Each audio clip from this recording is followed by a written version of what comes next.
Hello दोस्तों, आज फिर से उपस्थित हूं मैं एक बिल्कुल नए वीडियो के साथ आपके सामने। और आज का जो हमारा वीडियो है वो होगा उपसर्ग के ऊपर। लास्ट वीडियो में हमने शब्द को पूर्ण रूप से पढ़ लिया है, वो हमारा कंप्लीट हो चुका है। तो आज हम नए वीडियो में पढ़ेंगे किसको? उपसर्ग को, कि उपसर्ग क्या है, उपसर्ग किसे कहेंगे, उपसर्ग हिंदी में कितने हैं, संस्कृत के कितने हैं या विदेशी शब्दों के कितने हैं, वो सारी चीजें आज हम लोग इस वीडियो में पढ़ेंगे। तो बिल्कुल भी टाइम वेस्ट ना करते हुए आइए पढ़ते हैं फिर। तो आज का हमारा टॉपिक क्या है? उपसर्ग। ठीक है। उप का अर्थ होता है आगे और सर्ग का अर्थ होता है सृष्टि या निर्माण। उप का अर्थ है आगे और सर्ग का अर्थ क्या है? सृष्टि या फिर निर्माण, यानी नया निर्माण करना। उपसर्ग का अर्थ क्या होगा? जहां पर शब्द के अंदर एक और अंश जोड़कर उसको एक नया शब्द निर्माण किया जाए। यदि मैं परिभाषा की बात करूं तो आइए पहले परिभाषा लिख लो। परिभाषा में हम क्या लिखेंगे कि जो शब्दांश यानी शब्द का अंश, जो शब्दांश किसी शब्द के आगे जुड़कर उसके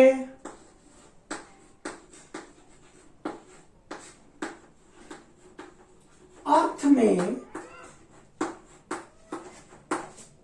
परिवर्तन करता है,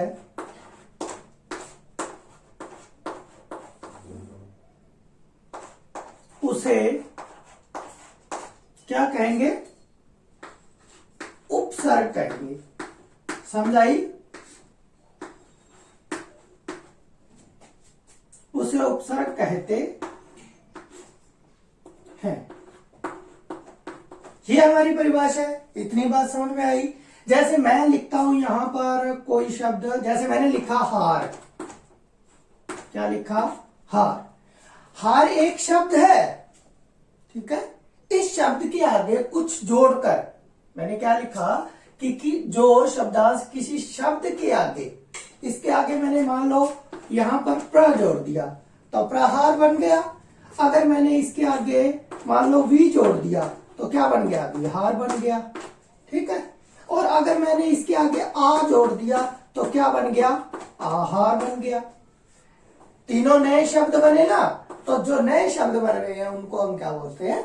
उपसर्ग। इसी तरह मान लो मैं यहां पर एक पुत्र लेता हूं। पुत्र के आगे अगर मैंने सु को जोड़ दिया तो सुपुत्र, और अगर कु को जोड़ दिया तो कुपुत्र, बुरा पुत्र। नए शब्द का निर्माण हो रहा है। समझ आई? तो इसी तरह हिंदी में इनके कितने हैं वो हम सारे आगे पढ़ेंगे। तो संस्कृत में, जो संस्कृत से हिंदी में आए हैं उपसर्ग, उनकी संख्या 22 मानी जाती है। ठीक है। इसका स्क्रीनशॉट ले लीजिए, फिर हम पढ़ते हैं। हो गया? तो मैं इसको एक बार कर देता हूं रब। ठीक है। तो हम लिखते हैं पहले संस्कृत के उपसर्ग लिख लेते हैं। ठीक है। कितने बताए मैंने? 22। तो यहां पर लिखो सबसे पहले संस्कृत के उपसर्ग। ठीक है। संस्कृत के उपसर्ग कौन से हैं? जैसे मैंने लिया ए।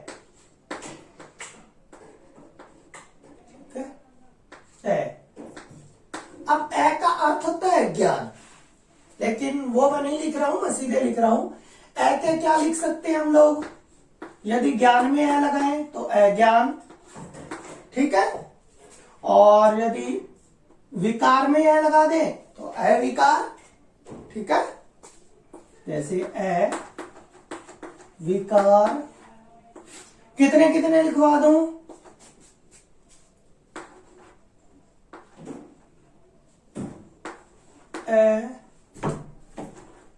मानव, दिख रहा है, मानव, ठीक है। और कारण। चार चार बहुत है, चार चार लिखते चले, चार चार बहुत है, ठीक है। तो इसी तरह हम लोग आ का ये एक हो गया। अब दूसरा देख लीजिए, आ का क्या हो जाएगा? आकाश, आ जीवन, आ मरण,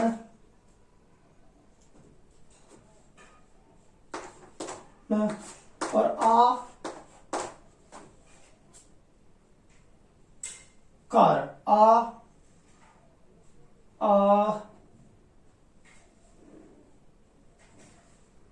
कार, ठीक है। आकार भी तो बन सकता है। इसी तरह है, तीसरा और देख लीजिए। इसी तरह हम लोग क्या करेंगे, काश में, जीवन में, मरण में और कार में हमने आ उपसर्ग को जोड़कर उसको बनाया। इसी तरह मैं तीसरे नंबर पर ले रहा हूं अनु। चौक चेंज कर लू थोड़ा सा, ताकि जैसे मैं लिख रहा हूं यहां पर अनु, तो अनु सार, सार में लग गया। अनु चर, अनु मान और अनु भव, ठीक है। तो मैंने क्या किया, मान में, भव में, चर में और सार में अनु का प्रयोग कर दिया। इसी तरह आगे देखिए, अब 4 नंबर पर, अब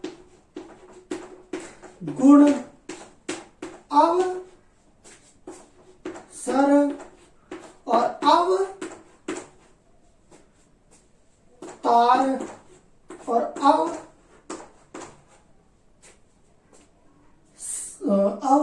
गुण, अवसर, अवतार, अब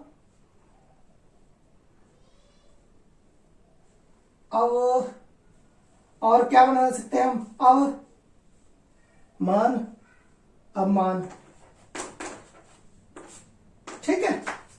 अवमान लिख सकते हैं। गुण, सर, तार और मान के अंदर हमने क्या लिखा, अब लिख दिया। इसी तरह अभी, अभी में क्या बना सकते हैं, अभियोग, अभिमान,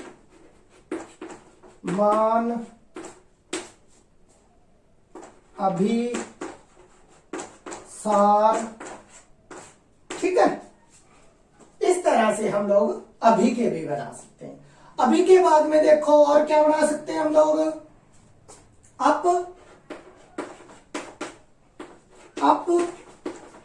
अपमान, अप शब्द,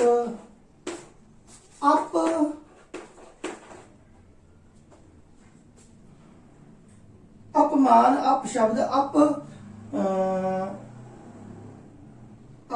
शब्द, अपमान, अप, और अप पर क्या बना सकते हैं हम लोग, बताइए क्या कर सकते हैं। और आपका क्या लिख सकते हैं हम लोग, अपवाद लिख सकते हैं, और क्या लिख सकते हैं, अपहरण भी लिख सकते हैं, ठीक है। हरण, वाद, शब्द, मान, ये आपके हम लोग लिख सकते हैं।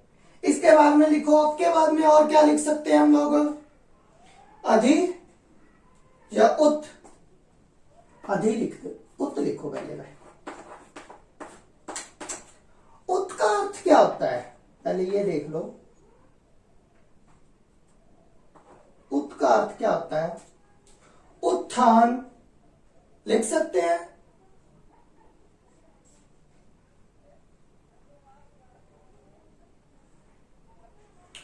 उत्थान,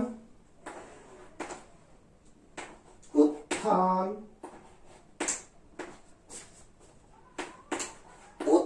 उत्कर्ष,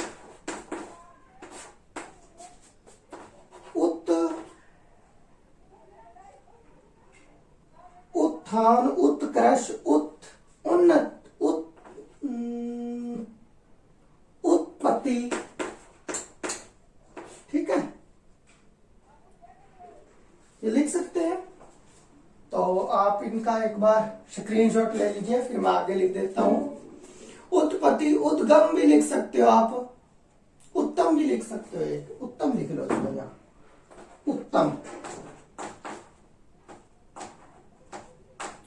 उत्तम। ठीक है, इसका स्क्रीनशॉट ले लीजिए। हो गया? चलो आगे देखिए फिर आप इसके जो आगे बच गए हैं। ये 22 है बच्चे। ठीक है, मैं कोशिश करूंगा ज्यादा से ज्यादा जितने हो सकेंगे वो करवा देंगे। अगर कुछ बचते हैं तो फिर वो देख लेंगे। ठीक है, हमारा कहां तक हो गया? उत तक हो गया। उत के बाद देखिए बेटे, उत के बाद में आता है हमारा उप। उप मंत्री हो सकता है, उप वन हो सकता है, उपकार हो सकता है, और उपमान भी हो सकता है। इतनी बात क्लियर है? 4 हो गए, यानी मान, वन और कार और मंत्री। उसके बाद में हम लोग लिखेंगे दुर। दुर में क्या हो सकता है? दुर्भाग्य,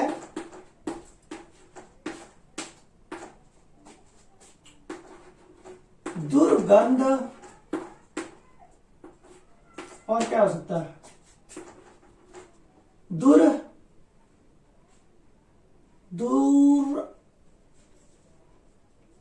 दुर्गंध, दुर्भाग्य, व्यवहार,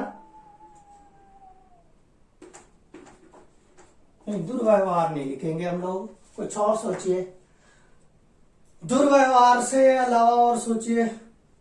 दुर्गति लिख लो, दुर्गति। दुर्बल, दुर्बल तो नहीं हुआ ना, दुर्बल। ठीक है, ये हो सकते हैं, लिख सकते हैं ये दुर्बल। हाँ, ठीक है। दुर के बाद में लिखिए बच्चे निस। नी लिखो पहले,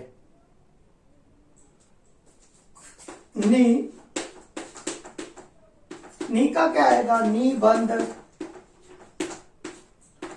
और निरोध,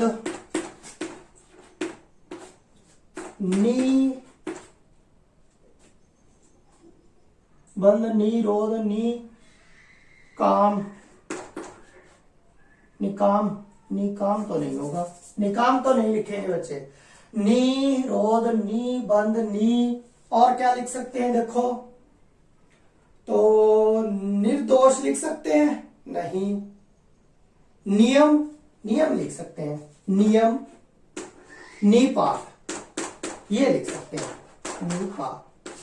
ठीक है, नी के बाद में और देखो, और क्या लिख सकते हैं हम लोग? 4 हो गए, यम, पात, रोध और बन। इसी तरह आप लिखो प्रकार लिख सकते हैं, प्रहार लिख सकते हैं, बंद लिख सकते हैं, और कार, प्रहार, प्रबंध,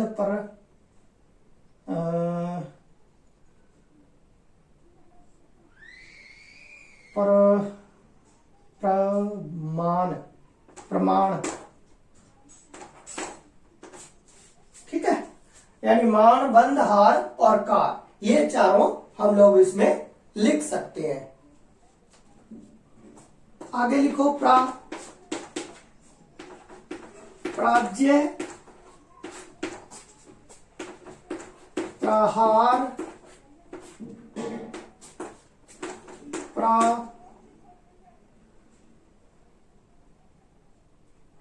प्राज्य प्रहार प्राज्य प्रहार प्रहार प्रहार की जगह पर कुछ और लिखिए। प्रहार की जगह पर जैसे मैंने लिखा प्राज्य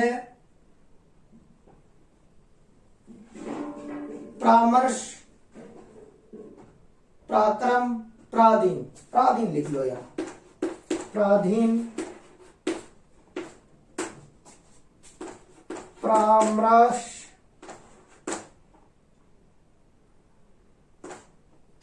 और क्या लिख सकते हैं प्राधीन प्राज्य परामर्श और क्या लिख सकते हैं बच्चे देखो प्राभव लिख लो। प्राभव लिख सकते हैं प्राभव। ठीक है तो प्रा के बाद में और क्या लिख सकते हैं हम। परी पर देखो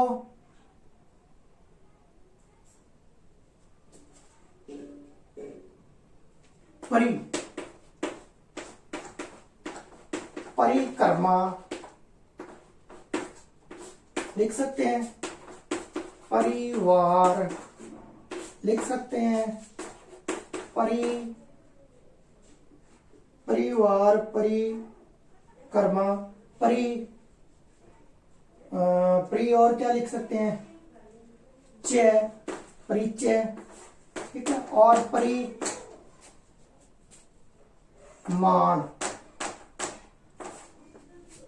परिणाम नाम लिखो परिणाम। ठीक है परिणाम लिख सकते हैं क्यों नहीं लिख सकते।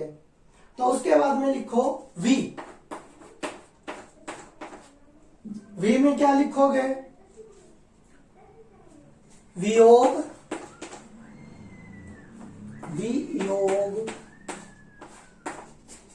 विहार विदेश और वियोग विहार विदेश विकास।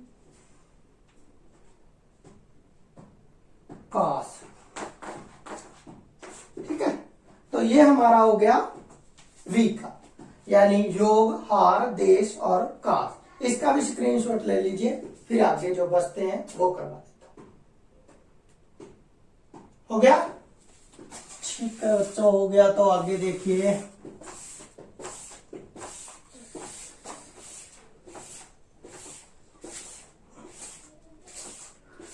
थोड़ा ये टॉपिक आसान है वैसे तो मुश्किल नहीं है। आगे देखो आगे लिखो संवाद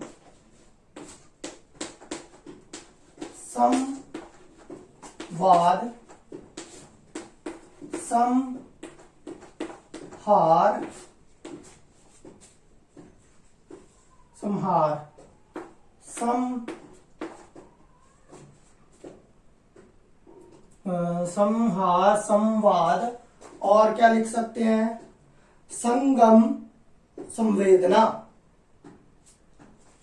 संगम और संवेदना वेदना। ठीक है यानी वेदना गम हार और संवाद ये हो गए हमारे। आगे लिखो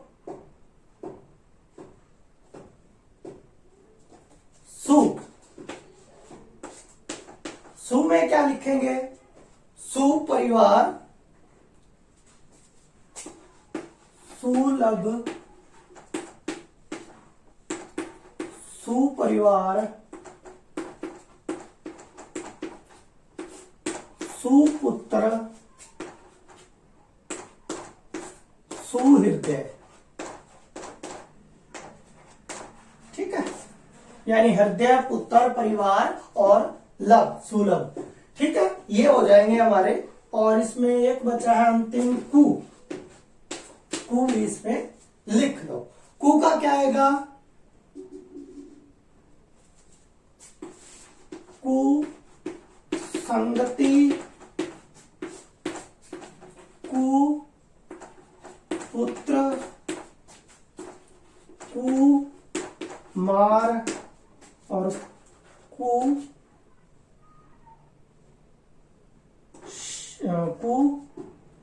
मार, कु पुत्र, कु संगति, कु संग। ठीक है, तो ये थे हमारे संस्कृत के उपसर्ग। तो आज की वीडियो में बस हम इतना ही करेंगे। मैं उम्मीद करता हूं कि ये आपको अच्छे से समझ आ गए होंगे। तो मिलते हैं नेक्स्ट वीडियो में। जय हिंद,